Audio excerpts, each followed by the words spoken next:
안녕하세요. 저는 40대 중반의 남성입니다. 결코 평범하다고는 할 수 없는 제 삶을 한번 돌아보는 계기가 되고 싶어 이 글을 쓰고 여러분들의 공감을 얻고 싶어 사연을 보내봅니다. 저는 이유도 모른 채 버려져서 천의 고아로 보육원에서 자랐습니다. 워낙 아기 때 보육원 앞에 버려졌기 때문에 제가 부모가 없는 고아라는 사실을 인지하기까지는 시간이 걸렸습니다.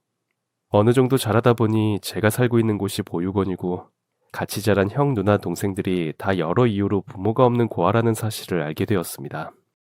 철이 들면서 부모에게 버림받았다는 사실은 저에게 커다란 상실감을 주었습니다. 보육원에는 정기적으로 후원을 하시는 분들이 계셨고 또 여러 가지 이유로 입양을 원하는 분들이 계셨습니다. 어렸을 때는 그런 어른들이 이해가 가지 않았습니다. 왜 어떤 사람들은 자식을 낳아 버리고 어떤 사람들은 자기 자식이 아닌데도 입양을 해서 잘 키우기도 하는지 이상했습니다. 보육원에서 자라는 아이들은 보육원에 손님이 올 때마다 깔끔하게 치장을 하고 입양을 기다립니다. 입양이 결정된 친구들은 새엄마, 새아빠를 따라서 보육원을 떠납니다. 어제까지 같이 밥을 먹고 같이 잠을 잔 친구나 동생들과 갑자기 이별을 하게 되는 순간을 맞게 되죠. 저는 매번 겪는 그 순간들이 절대로 익숙해지지가 않았습니다. 그냥 나이를 자꾸 먹는데 입양이 되지 않고 보육원에 계속 있으면 안 될 것 같았죠. 다들 입양이 되기를 기다렸습니다. 그런데 저는 입양아가 되지 못하고 보육원에서 고등학교까지 다니게 되었습니다. 인생에서 크게 느낀 두 번째 상실감이었습니다. 태어나서 제가 잘못한 것도 없이 갖게 되는 실패감이었습니다. 저는 그럴수록 열심히 공부했습니다. 제가 할 수 있는 유일한 돌파구였거든요. 고등학교를 졸업하게 되자 보육원을 나와야 했습니다. 저는 정말 막막했지만 얼마 되지 않는 정착금으로 옥탑방 월세집을 구하고 낮에는 아르바이트를 하면서 저녁에는 근로장학생으로 야간대학에 다녔습니다. 저는 특수교육학을 전공했습니다. 장애를 가진 사람들도 저처럼 본인의 뜻과 상관없이 소외되고 상실감이 큰 사람들이니까요. 그런 사람들을 돕는 일을 하고 싶었습니다. 그러면 저의 아픔도 치유될 것 같았습니다. 부전공으로는 사회복지학을 전공했습니다. 낮에 일하고 밤에 공부하는 과정이 쉽지만은 않았지만 바쁘게 생활하다 보니 외로움을 느낄 새가 없어서 좋았습니다. 휴학과 복학을 되풀이한 끝에 저는 드디어 졸업을 하고 장애인 특수학교의 선생님으로 취직했습니다. 정말 스스로에게 참 잘했어, 잘 견뎌냈어 칭찬을 하고 싶었습니다. 첫근을 하며 저는 결심을 했습니다. 원하지 않았지만 장애를 갖고 태어난 장애인들을 열심히 가르쳐서 당당히 사회의 일원으로 살아갈 수 있도록 교육에 최선을 다하겠다고요. 그렇게 저는 직장 생활을 시작했고 제가 하는 일에 보람과 긍지를 느끼며 열심히 생활했습니다. 제가 직장 생활을 한 지 6개월쯤 되었을 때 새로운 여자 선생님이 오셨습니다. 그 선생님은 청각장애가 있는 분이었습니다. 청각장애가 있지만 다른 사람의 입모양을 보고 뜻을 이해했고 수화로 말할 수 있었습니다. 그런 능력을 살려 그분은 장애 아동들에게 수화를 가르쳤습니다. 선생님은 장애가 있었기 때문에 아이들을 더 잘 이해할 수 있었고 아이들도 선생님을 잘 따랐습니다. 평범한 사람들이 보기에는 장애인들이 이상해 보일 수 있지만 장애인들도 똑같은 사람이고 인격이 있고 무엇보다도 순수했습니다. 저는 그 선생님이 부임한 첫날 그만 사랑에 빠지고 말았습니다. 그야말로 저에게는 첫사랑이었습니다. 선생님의 단아하고 청아한 얼굴, 긴 생머리, 맑은 눈. 첫날 선생님은 하늘하늘한 하얀색 원피스를 입고 오셨는데 푸른 5월에 너무 잘 어울려 저는 하늘에서 천사가 내려온 것 같았습니다. 그때부터 제 인생은 달라졌습니다. 학교에 출근하는 게 매일매일 즐거웠고 사는 게 행복했습니다. 사람이 사람을 좋아한다는 게 어떤 느낌인지 처음 깨달았습니다. 저는 퇴근을 하고 수화를 배우기 시작했어요. 마음속으로 키운 사랑을 제대로 고백하고 싶었습니다. 그리고 드디어 날을 잡아 저녁 식사를 하기로 했습니다. 김 선생님은 저의 식사 초대에 신선한 웃음으로 고개를 끄덕여 주셨습니다. 저는 미리 예약해둔 조용한 레스토랑으로 김 선생님을 데리고 갔습니다. 저는 김 선생님을 닮은 수선화를 한 다발 내밀며 그동안 배운 수화로 제 사랑을 고백했습니다. 정말 진심을 다해서요. 김하얀 선생님은 수줍게 살포시 웃으며 수화로 저는 평범하지 않아요. 저와 연인이 되면 남들이 하는 평범한 데이트도 못하고 곧 불편함을 느끼실 거예요. 저도 이 선생님을 동료로서 좋아하고 신뢰합니다. 하지만 고백은 받아들일 수가 없습니다. 저는 평생 저와 비슷한 불편함을 겪는 아이들을 위해서 헌신하기로 했어요. 저는 다시 수아와 입모양으로, 김 선생님, 아이들을 위한 헌신의 길, 제가 같이 갈게요.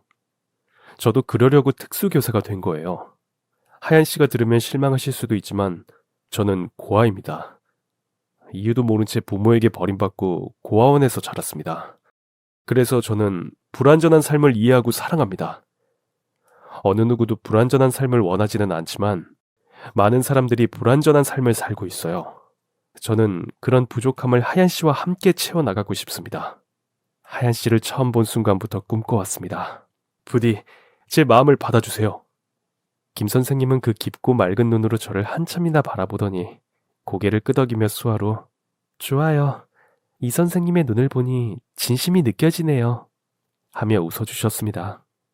그리고 하얀 씨는 자기가 지나온 시간들을 열심히 이야기해 주었습니다.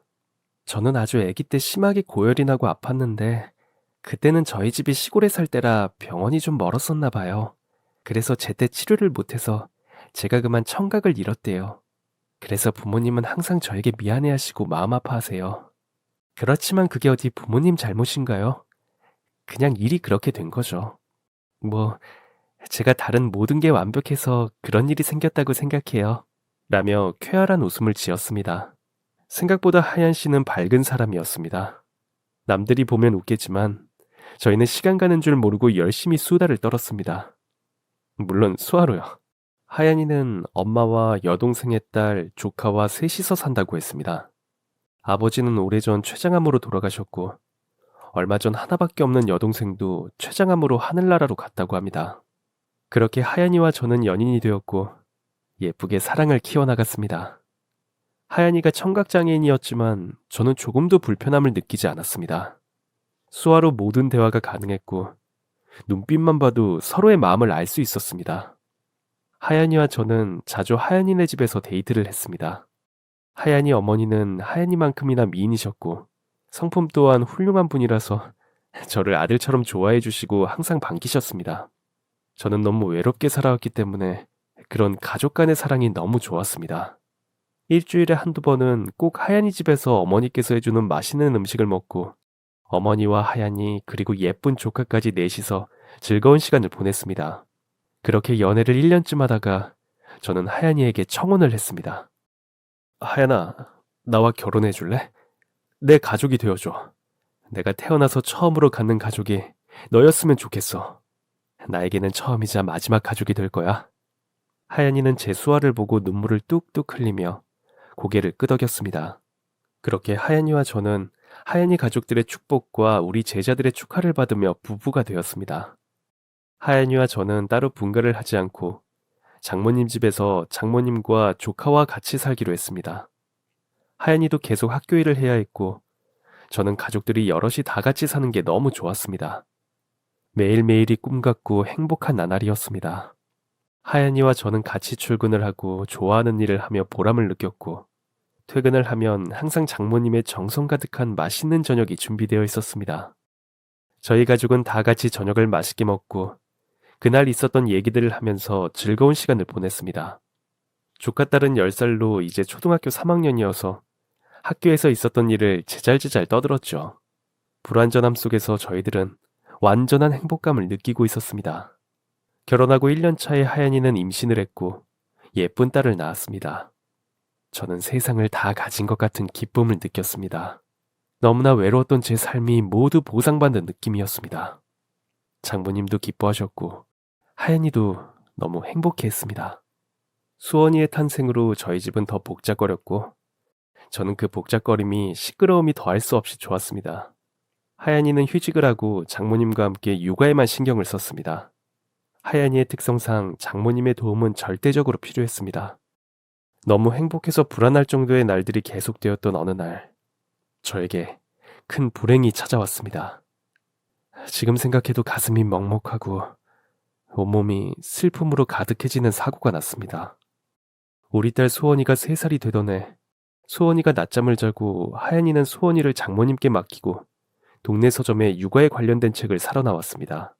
하연이가 큰 길을 건너는데 주인을 잃은 작은 강아지가 차들이 휙휙 다니는 도로에서 어쩔 줄 모르고 있는 것을 보고 하연이는 그냥 지나치지 못하고 강아지를 안아 데리고 길을 건너려고 하는데 그 사이 신호가 빨간색으로 바뀌었고 급하게 달려오던 덤프트럭은 앉아있던 하연이와 강아지를 보자 멈추지 못하고 계속 경적을 울렸는데 청각장애가 있는 하연이는 경적 소리를 듣지 못하고 뒤늦게 달려오는 덤프트럭을 보고 피하려고 했지만 이미 늦어 덤프트럭에 치이는 사고가 났습니다.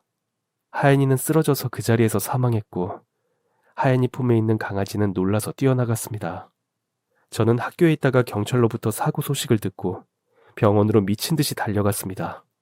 병원에는 장모님께서 어린 소원이를 안고 울부짖고 계셨고 하연이는 하얀 시트로 덮어져 있었습니다. 저는 모든 사고가 정지된 것 같았습니다. 부들부들 떨리는 손으로 시트를 걷으니 하연이가 거의 핏기 없는 얼굴로 누워 있었습니다. 불과 몇 시간 전 학교 잘 다녀오라고 소원이를 안고 손을 흔들었는데 말이죠. 저는 오열했습니다. 아니야, 이건 꿈이야. 이럴 수는 없어. 고래고래 소리를 지르고 바닥에 주저앉았습니다. 경찰관과 의사 선생님이 겨우겨우 저를 진정시켰습니다. 저는 진정이 되자 하염없이 눈물이 흘렀고 그제서야 소원이를 안고 울고 계시는 장모님도 눈에 들어왔습니다. 장모님 옆에는 조카딸이 퉁퉁 부은 눈으로 서 있었습니다. 저는 정신을 차려야만 했습니다. 이 상황을 수습하고 정리해야만 했습니다. 저는 끓어오르는 화와 슬픔을 참고 경찰 조서 작성을 마치고 장례 준비 절차를 밟았습니다. 하늘도 무심하시죠. 저한테 어떤 의미의 가족인데 이렇게 짧은 시간만을 허락하고 하연이를 데리고 가버린 것인지요. 장모님은 또 무슨 죄란 말입니까? 두 딸을 먼저 보내고 어떻게 살 수가 있단 말입니까?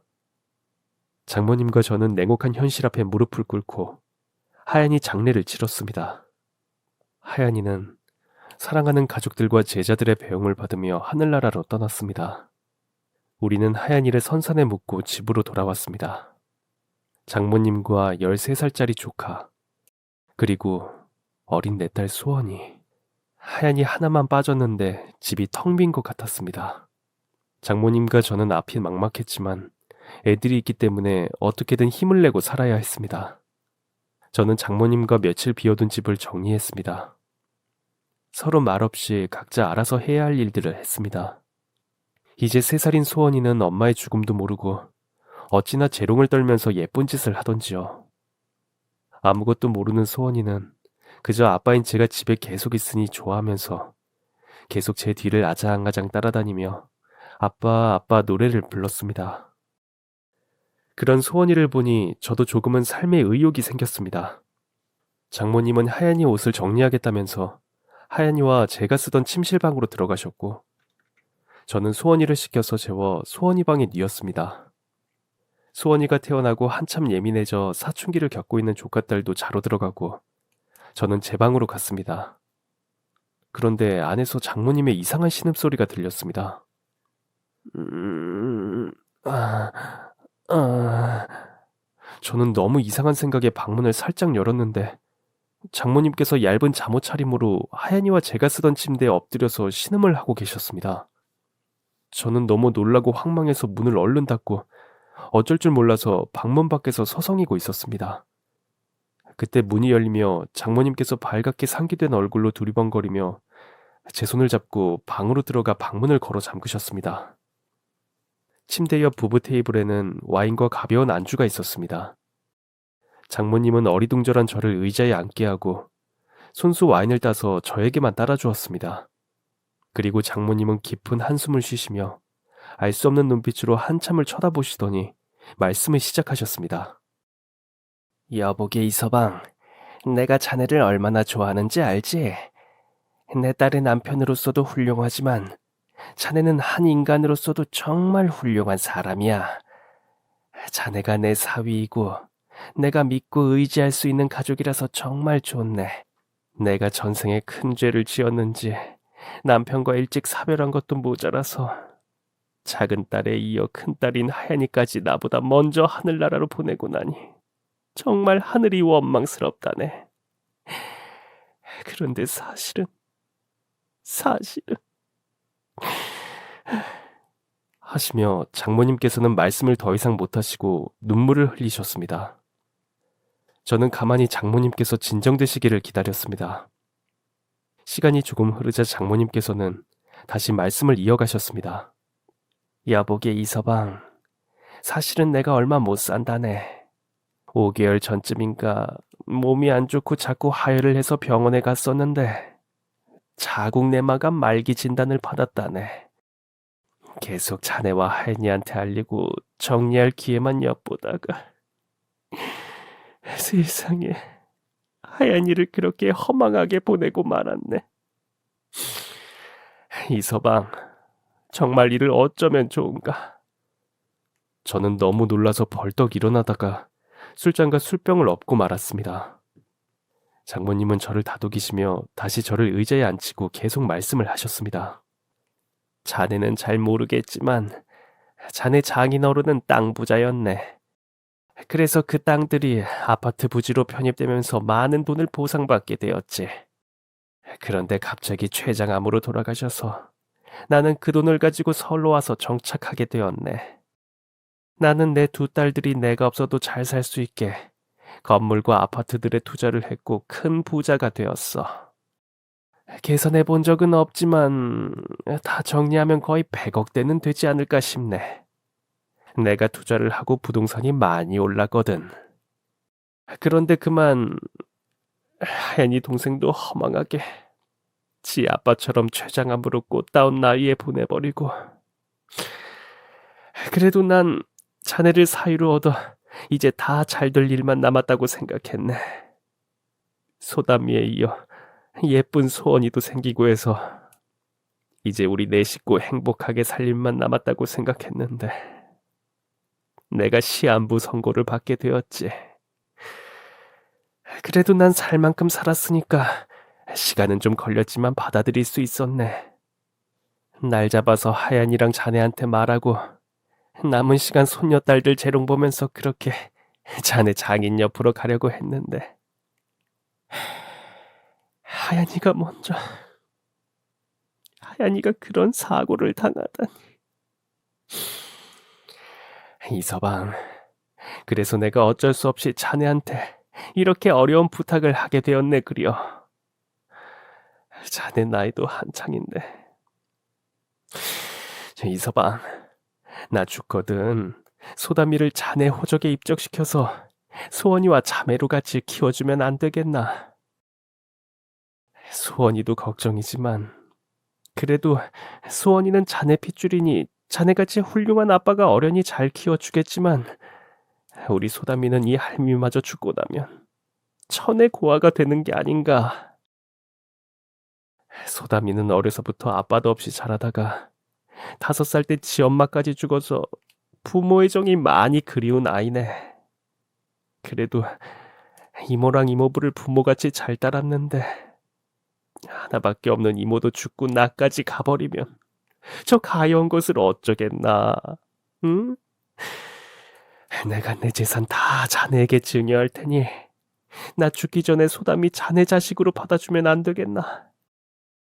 장모님께서는 긴 이야기를 마치고 힘이 드시는지 아까처럼 숨을 헥헥 쉬시면서 잠시 침대에 엎드리셨습니다. 아마도 힘드실 때 저렇게 하면 좀 진정이 되시는 것 같았습니다. 저는 그 자리에서 바로 대답을 못하고 생각해보겠다고 말씀드렸습니다. 소담이는 조카지만 계속 같이 살았고 엄마 아빠가 없어서 하얀이와 저는 소담이를 자식같이 예뻐하고 사랑했습니다. 그런데 지금은 하얀이도 없고 어린 소원이가 있는데 제가 소담이 아빠 노릇을 잘할 수 있을지 자신이 없었습니다. 또 그 대가로 제가 장모님의 그 많은 재산을 물려받아도 되는지 그럴 자격이 있는지 스스로 자신이 없었습니다. 저는 휴일 아침에 차를 몰고 하얀이 무덤에 갔습니다. 넋이라도 있으면 저한테 현명한 결정을 할 수 있도록 도와달라고 하고 싶었습니다. 하얀이 무덤 앞에 가만히 앉아있자니 모든 것이 정리가 되었습니다. 당연히 이것저것 생각할 문제가 아니었던 겁니다.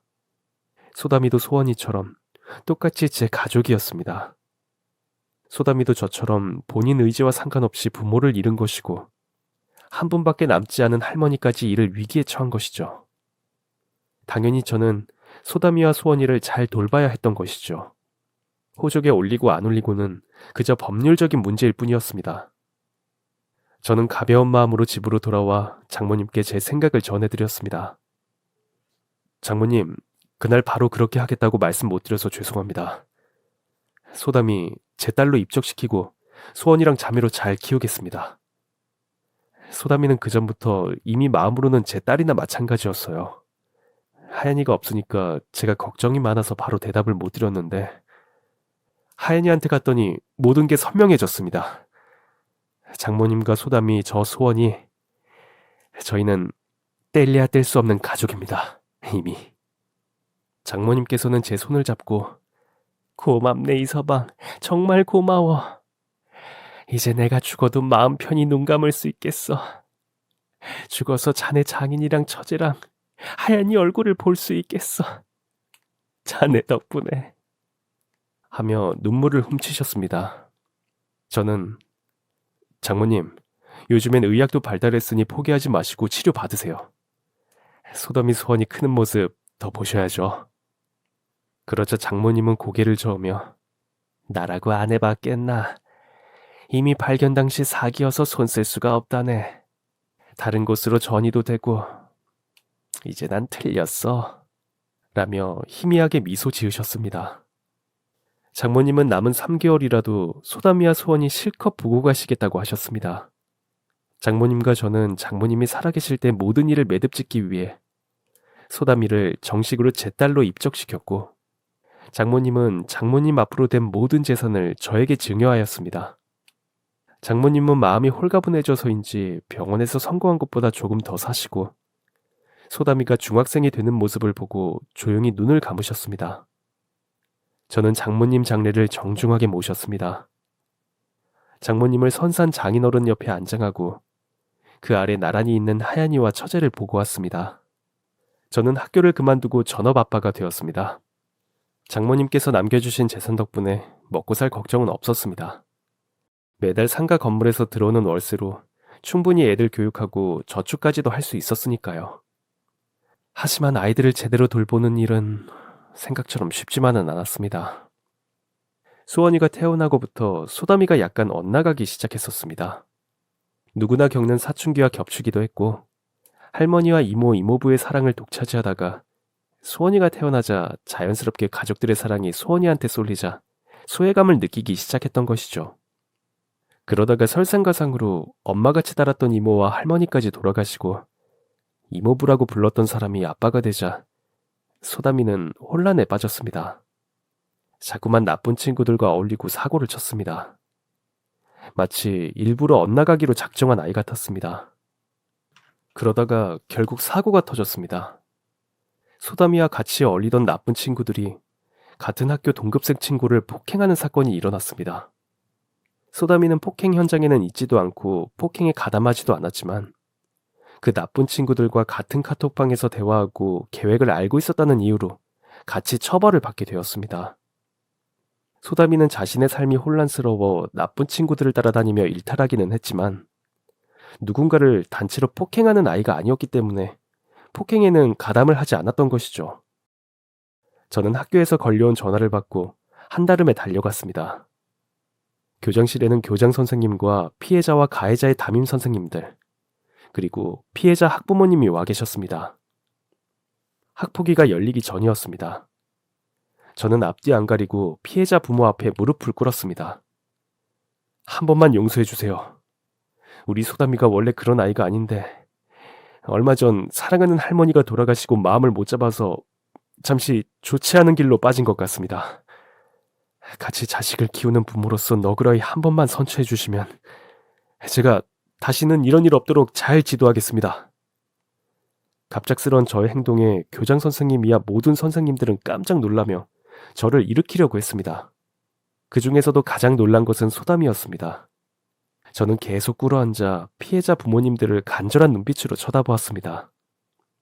피해자 부모님들은 한참을 저를 쳐다보시더니 저를 일으키시며 저기 그만 일어서시죠. 이제 중학교 1학년밖에 안 된 아이들을 제가 어떻게 하겠습니까? 가해 학생들로부터 진심 어린 사과를 받기 위해 이런 자리를 만들었습니다. 소담이 아버님께서 이렇게까지 사과를 하니 없었던 일로 하겠습니다. 물론 다른 가해 학생들이 우리한테 진심 어린 사과를 하는 조건입니다. 이렇게 말씀하셨습니다. 저는 이를 매듭 짚고 소담이 손을 잡고 말없이 집으로 왔습니다. 저는 마음이 너무 아팠습니다. 아직 철이 들기엔 너무 어린 소담이가 감당하기엔 너무 많은 일들이 짧은 시간에 일어났기 때문입니다. 소담이도 말이 없었습니다. 이제 4살인 소원이만 이리저리 뛰어다니며 까불고 있었습니다. 저녁을 먹고 잠시 쉬면서 앉아있는데 소담이가 곁으로 왔습니다. 저 아빠 잘못했어요. 다시는 나쁜 아이들과 어울리지 않고 열심히 공부하는 착한 딸이 될게요. 수원이한테도 좋은 언니가 될게요.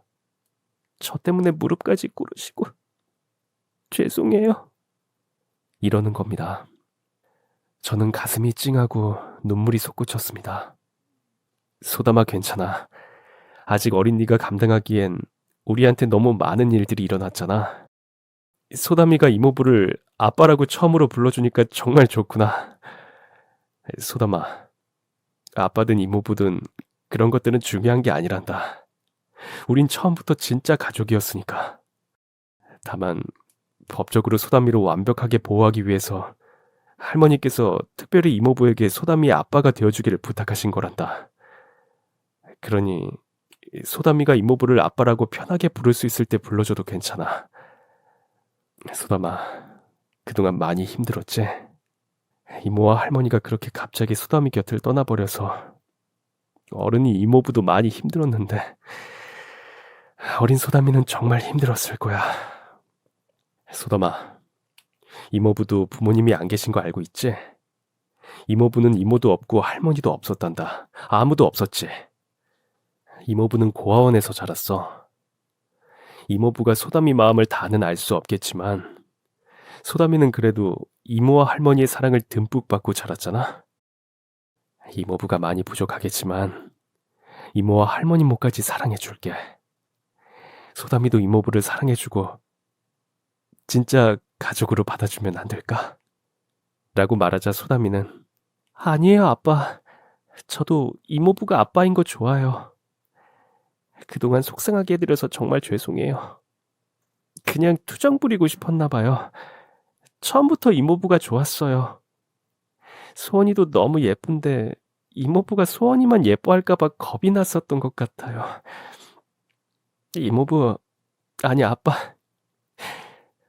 저 할머니랑 이모가 너무 보고 싶어요. 하며 소담이가 우는 것이었습니다.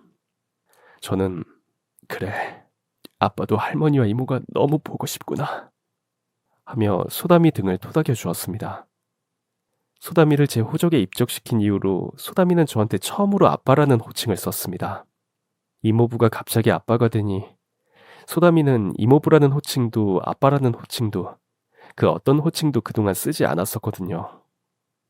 아직 어린 소담이가 얼마나 혼란스러우면 그럴까 싶어 저도 뭐라 안 하고 기다려주고 있었습니다. 그런 소담이 입에서 스스로 아빠라는 말이 나온 것입니다.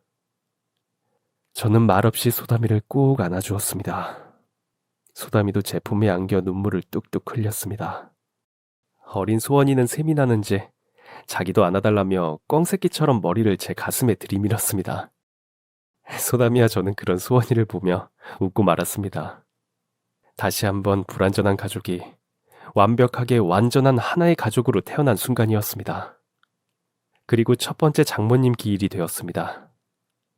소담이는 어엿한 중학교 2학년이 되었고 소원이는 유치원생이 되었습니다. 저희 가족은 꽃을 사고 장모님께 부어드릴 술과 간단한 음식을 가지고 선산에 갔습니다. 두 딸과 함께 장인어른과 장모님께 술을 한 잔씩 올리고 절을 하고 가끔 꿈에서 보는 사랑하는 제 아내 하연이한테 그녀를 닮은 수선화를 놓고 처제에게도 인사했습니다. 저는 장모님께 장모님, 이제 아무 걱정 마시고 편히 쉬세요. 소담이도 소원이도 다 잘 크고 있어요. 하고 말씀드렸습니다. 그리고 아내에게 하연아, 나 잘하고 있지? 당신이 꼭 칭찬해줬으면 좋겠어. 나중에 말이야. 내가 당신 곁으로 갔을 때 나 잘했다고, 애들 잘 키웠다고 꼭 칭찬해줘. 애들 걱정은 말고 그곳에서 부모님과 처제랑 잘 지내고 있어. 내가 이 세상에서 할 일 다 하고 갈 때까지. 라고 말했습니다. 저희 가족은 산을 내려와서 다시 현실 세계로 돌아왔습니다. 소담이는 정말 열심히 공부하면서 저를 많이 도와 톡톡히 큰딸 노릇을 하고 있고, 소원이는 이제 한창 뺀질뺀질 말을 잘 안 듣는 개구쟁이가 되었습니다. 저는 장모님께서 남기신 재산을 일부 정리하여 장모님 이름을 딴 작은 장학재단을 만들어 해마다 부모 없이 열심히 공부하는 학생들에게 장학금을 지원하고 있습니다. 앞으로 제가 살아가는 삶에 또 어떤 시련이 닥쳐올지도 모르지만 저에게 주어진 삶에 최선을 다할 것입니다. 저의 영화와도 같은 긴 사연 들어주셔서 감사합니다.